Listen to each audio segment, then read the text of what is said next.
ഗും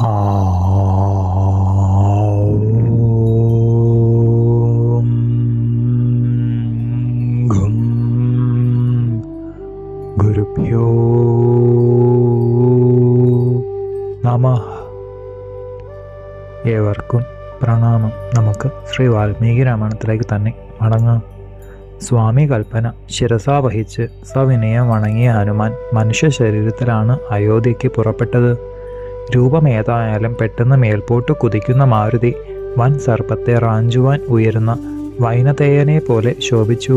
പക്ഷീന്ദ്ര മാർഗപന്ഥാവിൽ പിതാവിൻ്റെ നിർമ്മല സ്ഥാനത്തിൽ ആണഞ്ഞ പവനതനയൻ ഗംഗാ കാളന്തി സംഗമസ്ഥാനം കടന്ന് ശൃംഗിവേരപുരത്തിൽ വാഴുന്ന നിഷാദരാജഗുഹ സമീപത്തിൽ ക്ഷണത്തിൽ എത്തിച്ചേർന്നു. അതിമോദത്തോടെ ശുഭമായ വാക്കുകൾ ഗുഹന്റെ മുന്നിൽ പറയുവാനും തുടങ്ങി. അങ്ങയുടെ സുഹൃത് ശ്രേഷ്ഠൻ സത്യപരാക്രമി രഘുവംശ തിലകൻ ശ്രീരാമചന്ദ്രസ്വാമി സീതാദേവിയോടും അനുജൻ ലക്ഷ്മണനോടും കൂടി കുശലം ചോദിക്കുന്നു. ഈ പഞ്ചമീ തിഥി നിശയിൽ ഭരദ്വാജാശ്രമത്തിൽ ബ്രഹ്മ ഋഷി നിർദ്ദേശം സ്വീകരിച്ച് വസിക്കുകയാണ്. നാളത്തെ പ്രഭാതത്തിൽ മുനീന്ദ്രനാൽ അനുജ്ഞ സിദ്ധിച്ച ദേവൻ അങ്ങയുടെ മുമ്പിൽ കാണപ്പെടും. ഇത്രയും രോമാഞ്ചത്തോടെ പറഞ്ഞ ഹനുമാൻ കെൽപ്പേറുന്ന കപീന്ദ്രൻ പെട്ടെന്ന് മേൽപോട്ട് ഉയർന്നു കഴിഞ്ഞു. ശ്രീരാമതീർത്ഥം, വലുകി, നീ വരൂധിനി, ഗോമതി തുടങ്ങിയ മഹാനദികൾ, രമ്യസാല ഭൂയിഷ്ടങ്ങളായ കാനനങ്ങൾ, അനേക ജനനിബിഡ നാട്ടിൻപുറങ്ങൾ എന്നിവയെ കണ്ടുകൊണ്ട് ശ്രീരാമദൂതൻ മുന്നോട്ട് കുതിച്ചു. അനേകം വഴി പിന്നിട്ട ഹനുമാൻ പുഷ്പാലങ്കൃതങ്ങളായ വൃക്ഷങ്ങൾ നിറഞ്ഞ നന്ദിഗ്രാമം സസന്തോഷം കണ്ടു. അയോധ്യ നഗരത്തിൽ നിന്ന് ഒരു വെളിപ്പാട് ദൂരത്തിൽ ബാലവൃന്ദ സ്ത്രീകൾ കൂടി രമിച്ചുകൊണ്ടിരിക്കുന്നതും ഇന്ദ്രന്റെ ഉദ്യാനമായ നന്ദനവനം, കുബേരന്റെ പൂന്തോട്ടമായ ചൈത്രരഥം എന്നിവയ്ക്ക് തുല്യമാർന്നതും പരിശുദ്ധിയാർന്നതുമായ നന്ദിഗ്രാമത്തിൽ ആഞ്ജനേയർ എത്തി. സഹോദര വിയോഗ ദുഃഖത്താൽ ആർത്തനായ ശരീരത്തിൽ ചെളി പുരണ്ട് കായ്ക്കനികൾ ഭക്ഷിച്ച് ഇന്ദ്രിയങ്ങളെല്ലാം അടങ്ങി വൻ ചിടക്കെട്ടു ധരിച്ച് മാമരത്തോലുടുത്ത് അതുകൊണ്ട് തന്നെ പുതച്ച് ബ്രഹ്മഋഷി തുല്യ തേജസ്സാർന്ന് ഭാവിതാത്മാവായി മൗനത്തോടുകൂടി ലോകങ്ങൾക്കാധാരമായ ശ്രീരാമ തൃപ്പാദങ്ങളെ മുൻനിർത്തി പാലിനെ പരിപാലിച്ചുകൊണ്ട് ബ്രാഹ്മണ ക്ഷത്രിയ വൈശ്യ ശൂദ്രാദി ചാതുർവർണ്ണയങ്ങൾക്ക് രക്ഷകൾ അണച്ച് വാഴുന്ന ഭരതകുമാരനെ ഹനുമാൻ കണ്ടു. അമാത്യവരന്മാരും പരിശുദ്ധരായ പുരോഹിതന്മാരും ചുറ്റിലുമുണ്ട്. അവരെല്ലാം കാവ്യവസ്ത്രങ്ങളാണ് ധരിച്ചിട്ടുള്ളത്. സേനാപതികൾ അടക്കം അതേ വേഷത്തിൽ ഭരതനെ അനുവർത്തിക്കുന്നു. മാമരത്തോൽ ഉടുത്ത നരപാലക കുമാരനെ സർവാത്മന അനുഗമിക്കുന്ന അവരാരും തന്നെ അല്പം പോലും സുഖലോലുപന്മാരല്ല. സ്വന്തം ധർമ്മം രാജാവിനെ അനുസരിക്കുകയാണെന്ന് അവർക്കും അറിയാം. മറ്റൊരു ധർമ്മം രൂപമെടുത്തതുപോലെ കാണുന്ന ദശരഥ നന്ദനോട് ധർമ്മജ്ഞനായ ഭരതനോട് തൊഴുതുകൊണ്ട് അനിലാത്മജൻ ഉണർത്തി.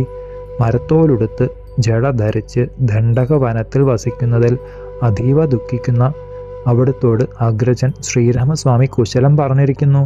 ദേവ, അവിടുത്തോട് പ്രിയാൽപ്രിയമായ വർത്തമാനം അറിയിക്കുന്നു. കൊടിയ വ്യസനത്തെ ത്യജിക്കൂ. അധിക താമസം കൂടാതെ സഹോദരനോടുകൂടി അവിടത്തേക്ക് ചേരുവാൻ സംഗതി വരികയായി. ശ്രീരാമചന്ദ്രൻ രഘുവംശധീവം ഉഗ്രയുദ്ധത്തിൽ രാവണനെ കൊന്ന് ദേവി വൈദേഹിയെ വീണ്ടെടുത്ത് കെൽപ്പേറിയ കൂട്ടുകാരോടൊന്നിച്ച് കൃതകൃത്യനായി ഇതാ എഴുന്നള്ളുന്നുണ്ട്. അമിത തേജസ്വി എന്ന ലക്ഷ്മണനും ശചീദേവിക്ക് തുല്യയും പൂർണ്ണകാമിതയുമായ സീതാദേവിയും തന്തിരുവടിയെ അനുഗമിക്കുന്നു. ഹനുമാന്റെ വാക്കുകൾ ഇത്രയും കേട്ടപ്പോഴേക്ക് ഭാതൃസ്നേഹവിവശനായ ഭരതൻ ആനന്ദാർണവത്തിൽ മുങ്ങി പെട്ടെന്ന് മോഹാലസ്യപ്പെട്ട് വീണു കഴിഞ്ഞു. ഹർഷമൂർച്ച തെളിയുവാൻ അല്പസമയം വേണ്ടി വന്നു.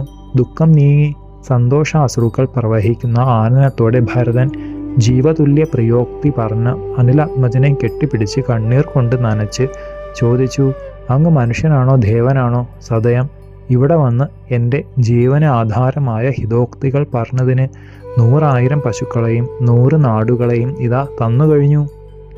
പൊന്നിൻ കുണ്ടലങ്ങൾ അണിഞ്ഞ് പൂർണ്ണചന്ദ്രവദനമാർന്ന 16 സുകുമാരാംഗികളെ, ഉത്തമ വംശജാതകളും സച്ചരിതകളും കനകവർണ്ണമാർന്ന് ദിവ്യാഭരണ വിഭൂഷിതകളുമായ തരുണീരത്നങ്ങളെ വിവാഹത്തിന് ഞാനിതാ ദാനം ചെയ്യുന്നു. വാനരമുഖ്യനായ ഹനുമാന്റെ വാക്കുകൾ ശ്രീരാമ ആഗമന വർത്തമാനം അതുല്യമായ പ്രിയാക്ഷരങ്ങൾ ഭരതനെ ആനന്ദം കൊണ്ട് ഉന്മാദി എന്ന പോലെയാക്കി തീർത്തു. സന്തോഷഗദ്ഗതത്തോടെ വീണ്ടും ഭരതൻ തുടർന്നു. നീണ്ട നീണ്ട വർഷങ്ങൾ അനേകമായി ഞാൻ കാത്തുകൊണ്ടിരിക്കുകയാണ്. ഈ ആനന്ദാക്ഷരങ്ങൾ ശരിക്കും ഞാൻ കേൾക്കുന്നുണ്ടല്ലോ. ജീവിച്ചിരുന്നാൽ 100 ആണ്ട് കഴിഞ്ഞാലെങ്കിലും ആഗ്രഹം സാധിക്കും എന്നുള്ള ലോകോക്തി സത്യം തന്നെയാണ്. എൻ്റെ ജ്യേഷ്ഠനും വാനരനും കൂടി എങ്ങനെ, എവിടെ വെച്ച്, എന്തു കാരണത്താൽ ബന്ധമുണ്ടായി? ആ സച്ചരിതം അറിയുവാൻ ആഗ്രഹിക്കുന്ന എന്നോട് എല്ലാം സത്യമായി പറയൂ.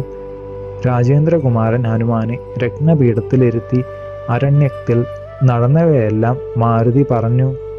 ദേവ, അവിടുത്തെ മാതാവിന് വരമേകി സ്വാമിയെ രാജ്യത്തിൽ നിന്ന് അയച്ചതും മഹാരാജാ ദശരഥൻ പുത്രദുഃഖത്താൽ പരലോകം പ്രാപിച്ചതും കേകയ രാജഗൃഹത്തിൽ വസിച്ചിരുന്ന അവിടുത്തെയും അനുജനെയും ദൂതന്മാർ കൊണ്ടുവന്നതും അയോധ്യയിലെത്തിയ അവിടുന്ന് രാജ്യത്തെ സ്വീകരിക്കാതെ ത്യജിച്ചതും സദ്ധർമ്മത്തിൽ സുസ്ഥിരനായ അവിടുന്ന് ശത്രുമർദ്ദകനായ അഗ്രജനെ ചിത്രകൂടാചലത്തിൽ ചെന്ന് രാജ്യം സ്വീകരിക്കുന്നതിനു വേണ്ടി സവിനയം അപേക്ഷിച്ചതും പിതൃവചന രക്ഷണത്തിൽ ചഞ്ചല ഹൃദയനായ തമ്പുരാൻ രാജത്വത്തെ നിരാകരിച്ചതും സകല ലോകാശ്രയമായ തൃപ്പാദുകങ്ങളെ വാങ്ങി അവിടുന്ന് ഇങ്ങോട്ട് പോകുന്നതും എല്ലാം വഴി പോലെ അവിടത്തേക്ക് അറിയാമല്ലോ.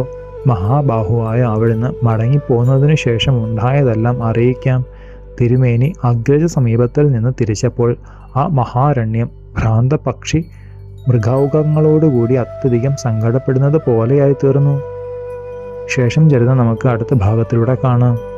ഗുരുപാദങ്ങളിൽ സാഷ്ടാംഗ പ്രണാമത്തോടെ നമസ്കാരം.